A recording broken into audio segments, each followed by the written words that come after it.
Sahabat, saya mulai dengan sebuah kutipan yang jenaka tapi serius.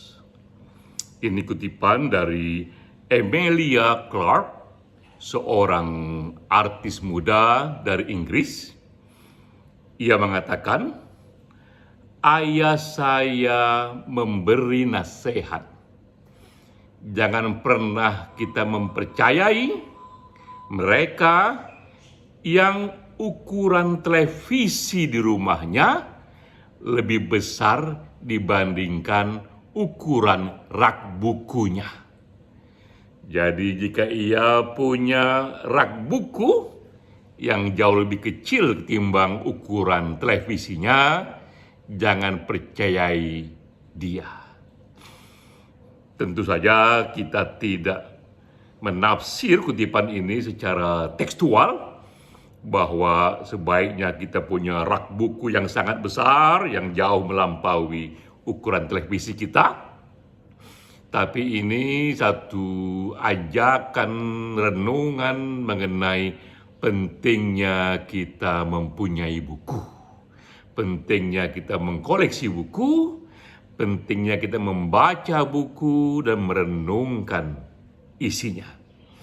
Hanya dengan membaca buku, apalagi jika itu buku-buku besar, buku-buku penting, maka kita pun memiliki alam pikiran yang tercerahkan, yang terinformasikan, sehingga pandangan-pandangan kita dapat dipercayai oleh orang lain. Itu pandangan yang memberi arahan kepada satu situasi yang benar, kepada satu situasi yang mencerahkan. Pentingnya merawat buku, mengkoleksi buku, dan membaca buku. Melalui kutipan inilah kita memasuki diskusi webinar minggu ini. Webinar dari Satu Pena yang ketujuh, judulnya adalah Upaya Merawat dan Terus Menerbitkan Buku Bernilai Budaya. Itu topik diskusi kita minggu ini, dan sengaja pembicara utamanya adalah Dr. Insinyur Ahmad Fahroji, MM.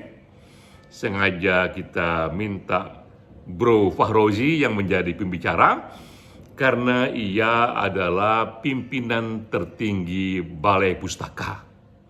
Dan Balai Pustaka kita tahu baru saja merayakan hari kelahirannya yang ke-104 tahun. Bukan main. Ini berarti Balai Pustaka lebih senior dan lebih tua dibandingkan Indonesia Merdeka. Jauh hari sebelum Indonesia Merdeka, Balai Pustaka sudah menerbitkan buku-buku yang memperkaya batin anak-anak bangsa. Bung Fahroji sengaja kita minta menceritakan pengalamannya, karena ketika ia datang memimpin di Balai Pustaka, saat itu dapat dikiaskan Balai Pustaka seperti judul novel Tenggelamnya Kapal Van der Wijk. Hampir tenggelam dia. Datanglah Ahmad Fahroji, ia memasukkan spirit entrepreneurship untuk membangun kembali Balai Pustaka, merawat buku-buku penting yang sudah diterbitkan sejak lama, bahkan sejak sebelum Indonesia Merdeka, dan itu diterbitkan ulang agar dapat menjadi bahan dialog kepada generasi masa kini. Saya akan ceritakan pengalaman saya. Ini satu foto yang saya ambil ketika sekitar bulan lalu. Saya mendapatkan kiriman 30 koleksi yang diterbitkan Balai Pustaka. Ini buku-buku yang minta ampun pentingnya, novel-novel, cerita pendek, juga biografi, juga pandangan dari banyak hal mengenai batin Indonesia. Di buku ini misalnya, di koleksi ini ada buku R.A. Kartini, Habis Gelap Terbitlah Terang, Siti Nurbaya, Ateis, dan banyak lagi lainnya.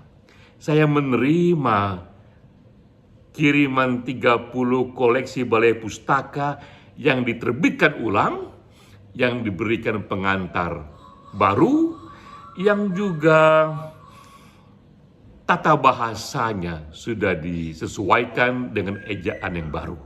Karena banyak sekali buku ini terbit sebelum Indonesia merdeka dengan tata bahasa yang berbeda. Ketika saya menerima buku ini, saya langsung meletakkannya pada rak buku di kantor saya, dan bisa saya pastikan rak buku di kantor saya jauh lebih besar ketimbang ukuran televisi saya. Dan ketika menerima buku ini, terbayang pada saya langsung saja wajah dua guru bahasa dan sastra saya, yaitu guru bahasa dan sastra ketika saya SMP dan ketika saya SMA. Pertama kali saya mengenal judul buku ini mengenai salah asuhan, mengenai azab dan sengsara, mengenai buku Ateis, ya, juga buku R.A. Kartini, Habis Gelap Terbitlah Terang. Dua guru sastra itu bisa sangat memukau dan membangkitkan pikiran saya, membangkitkan rasa ingin tahu saya. Saya ingat waktu itu saya tunjuk tangan, "Bu Guru, bisakah saya membaca bukunya? Saya pinjam bukunya, saya sangat ingin mendalaminya." Dan Bu Guru berkata waktu itu di SMP, bahkan juga di SMA, bahwa perpustakaan sekolah tidak memilikinya. Karena memang adik-adik, anak-anak di sini tidak wajib membacanya, tapi kami hanya memberikan tahu saja pokok-pokok pikiran dalam buku ini dan apa efeknya buku-buku ini bagi tak hanya perkembangan bahasa, namun juga bagaimana mempengaruhi kehidupan masyarakat. Jadi waktu SMP, waktu SMA, saya hanya mendengar saja tentang buku ini, tapi saya tidak pernah membacanya, bahkan tak pernah menyentuh bukunya itu. Padahal itu buku penting.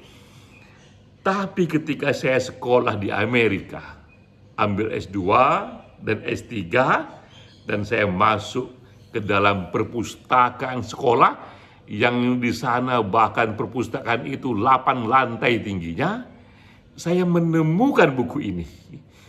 Saya masih ingat situasi saya waktu itu. Saya terpana dalam shelf rak buku tentang sastra Indonesia. Saya lihat itu, buku Siti Nurbaya, Azab dan Sengsara, Ateis. Ini buku-buku yang saya dengar sejak SMP, sejak SMA. Pertama kali saya pegang bukunya itu justru di perpustakaan di Amerika Serikat sana. Jadilah itu peristiwa pertama kali saya membaca buku-buku ini, bukan di Indonesia, tapi di Amerika Serikat. Bukan di perpustakaan sekolah Indonesia, tapi di perpustakaan sekolah Amerika Serikat. Itu pengalaman saya tentang buku ini, ya. Lanjut. Lalu saya terkenal. Satu berita yang pernah saya baca, ini mengenai kegiatan yang dibuat oleh Library of Congress. Perpustakaan ini, ia kembali membuat pagelaran, membuat pameran tentang buku-buku yang dianggap ikut membentuk batin Amerika. Mereka sengaja memilih 88 buku yang paling penting yang membentuk batin Amerika, dan buku-buku itu mereka terbitkan kembali dengan tata bahasa yang sudah diperbaiki, karena bahasa Amerika Serikat 200 tahun yang lalu atau 100 tahun yang lalu pastilah berbeda dengan tata bahasa masa kini, dan mereka pun juga memberikan pengantar baru dari buku-buku ini agar pembaca di masa kini memahami konteks sosial, ekonomi, politik, budaya ketika buku yang lama itu diterbitkan. Jadi ada usaha sengaja dari Congress of Library di Amerika untuk kembali membawa buku-buku lama yang penting sekali itu dan menjadikan ini sarana dialog kepada warga Amerika saat ini, terutama kepada para pemimpin di Amerika. Kita lihat beberapa contohnya. Nah, ini contohnya. Ini contohnya beberapa buku yang diterbitkan kembali. Ada yang judulnya The Adventure of Huckleberry Finn, di karangan Mark Twain yang terbit tahun 1884. Sudah hampir 200 tahun yang lalu buku ini dianggap ikut membentuk batin Amerika, diterbitkan kembali. Ada juga judulnya Pragmatism, William James. Ini diterbitkannya pertama kali 1907. Ini buku filsafat, buku renungan filosofi, pandangan hidup yang juga membentuk Amerika. Juga diterbitkan di sana contohnya The Private Life of the Late Benjamin Franklin. Ini salah satu founding father di Amerika. Biografinya yang dulu terbit di tahun 1793, lebih dari 200 tahun yang lalu, diterbitkan kembali. Ini hanya contoh 3 saja, kategori fiksi, non-fiksi, biografi mereka pilih untuk diterbitkan kembali karena penting bagi mereka. Generasi sekarang juga berdialog dengan begitu banyak buku-buku yang sudah diterbitkan di Amerika sana yang sudah membentuk dan memperkaya perjalanan budaya Amerika. Inilah buku yang mereka sebut, ini buku that shape Amerika, buku yang membentuk batin Amerika. Berangkat dari sinilah, ini selanjutnya, bulan lalu saya terpilih secara aklamasi menjadi Ketua Umum Satu Pena, Ketua Umum Persatuan Penulis Indonesia secara aklamasi yang disingkat Satu Pena.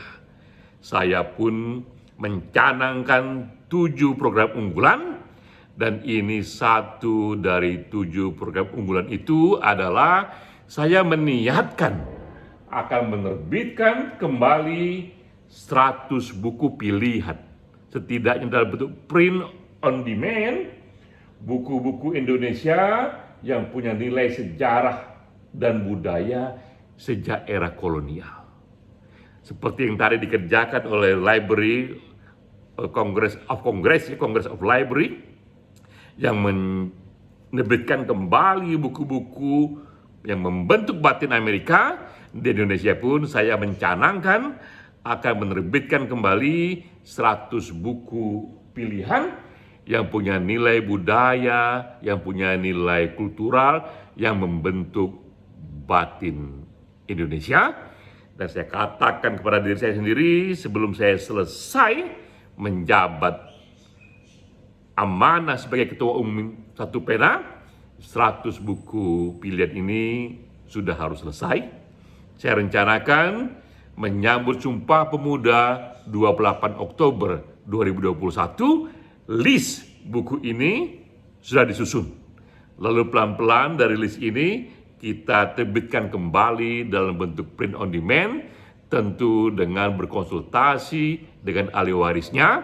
Akan kita katakan, Bapak dan Ibu sekalian, ini buku-buku yang dikarang oleh kakek atau buyut ibu, begitu besar efeknya, pengaruhnya bagi batin Indonesia. Karena itu izinkanlah kami menerbitkannya kembali, karena generasi sekarang perlu juga diberikan akses untuk berdialog kepada renungan-renungan yang begitu gemilang sejak zaman dulu. Nah, kami sendiri di Satu Pena sudah mengedarkan list di berbagai WA group yang isinya para penulis. List ini kira-kira meminta pandangan mereka, teman-teman sekalian. Silakan teman-teman usulkan, menurut teman-teman buku apakah yang layak untuk kita terbitkan kembali dalam print on demand oleh Satu Pena. Buku fiksi ataupun non-fiksi ataupun biografi yang membentuk Indonesia sejak era kolonial. List itu sudah kami edarkan dan saya dapatkan feedback ada sejumlah lebih dari 200 buku. Nanti akan dibentuk tim ahli menyeleksi semua buku yang sudah diusulkan itu untuk menjadi 100 saja, dan juga ditambahkan juga mungkin dengan judul-judul lain yang belum masuk dalam usulan itu. Bayangan saya dalam list 100 buku itu nanti ada buku-buku di sana. Ini buku karangan Bung Karno di bawah bendera revolusi. Karangan Hatta juga di sini, Demokrasi Kita, juga dari Sultan Syahrir, Renungan Indonesia, Akal Kini, Habis Gelap Terbitlah Terang. Ini buku-buku yang minta ampun berpengaruh membentuk Indonesia. Kadang kita kalau merenungkan tentang the founding father dan the founding mother zaman itu, betapa politisi zaman itu juga seorang pemikir. Bung Karno itu di samping seorang politisi, ia juga seorang pemikir. Di samping ia seorang pemimpin, ia juga seorang penulis. Sama dengan Hatta, sama dengan Sultan Syahrir, sama dengan R. Kartini. Inilah tipologi pemimpin penulis, pemimpin pemikir, pejuang penulis, pejuang pemikir. Dan kita penuh rindu kembali dengan sosok itu, menemukan pemimpin yang juga seorang pemikir, bahkan ia rumuskan pikiran-pikirannya dalam bentuk buku. Di samping buku-buku non-fiksi, kita pun juga akan menerbitkan buku-buku fiksi. Misalnya, udah pasti ini masuk dalam list, buku Hari Anwar, Rendra, Blues untuk Boni, Takdir Alisa Bana, Layar Terkembang, Multatuli, Maksa Fular, juga Pramudia dan Tatur, Bumi Manusia. Karya-karya Pram ini kita tahu di tahun 80-an sempat dilarang karena gelora politik masa itu, tapi zaman sudah berubah. Sekarang ini dilarang-melarang, karena apa pula gunanya kita melarang buku? Telah datang revolusi informasi, teknologi yang begitu canggihnya, yang tak lagi bisa dihalau oleh intelijen manapun. Percuma kita melarang buku di masa kini, karena buku itu akan menyelinap kita dapati melalui medium-medium internet di luar sana. Soal buku Pram, saya punya kenangan yang mengharukan. Seorang sahabat, gara-gara ia mengkoleksi buku Pram, mendiskusikan buku Pramudia Anand Tatur ini, gara-gara itu ia dipenjara 8 tahun. Itu terjadi di tahun 80-an. Gara-gara ia mendiskusikan buku Pram, ia dipenjara 8 tahun. Lalu di era reformasi, ia sudah bebas. Ia datang ke toko buku Gramedia dan dia lihat di pojok sana buku Pram, Bumi Manusia, dan dia ketawa. Gara-gara buku ini saya dipenjara 8 tahun. Sekarang buku ini bebas dijual belikan. Publik luas dapat memilikinya, mendiskusikannya dari pagi sampai malam. Tak ada hukuman apa-apa. Betapa absurdnya zaman yang berubah. Jadi kita lihat, begitu sejarah kita. Pernah ada era satu buku dilarang, bahkan siapa yang memilikinya bisa dipenjara. Berganti era, buku itu bebas diperjualbelikan. Bahkan buku Pram sekarang ini juga sudah menjadi film layar lebar. Ya. Jadi itu situasi kita sekarang ini. Kita beruntung, dan saya pun juga beruntung, menjadi ketua umum dari satu persatuan penulis Indonesia di era ketika kebebasan sedang merekah-merekahnya.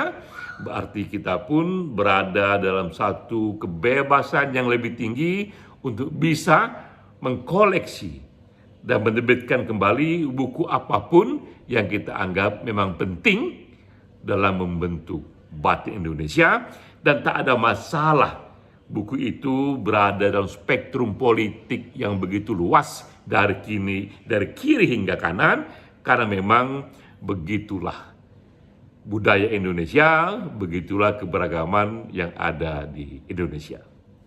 Sekali lagi, kembali kita kepada kutipan di awal, jangan mempercayai mereka yang ukuran televisinya di rumah jauh lebih besar ketimbang ukuran rak bukunya. Untuk kasus Indonesia bisa kita lebih detailkan lagi. Jangan meyakini atau mempercayai apapun pandangan mereka tentang Indonesia jika mereka belum membaca setidaknya 5-10 buku minimal dari koleksi yang akan kita buat ini, yaitu 100 buku pilihan yang membentuk batin Indonesia. Jika kita belum membaca minimal 5-10 buku dari koleksi ini, berarti kita belum benar-benar mendalami batin Indonesia, belum benar-benar mengenali batin Indonesia. Dan kita sekali lagi menyambut baik topik minggu ini, betapa pentingnya merawat buku dan menerbitkan buku yang punya nilai-nilai sejarah serta budaya Indonesia. Salam.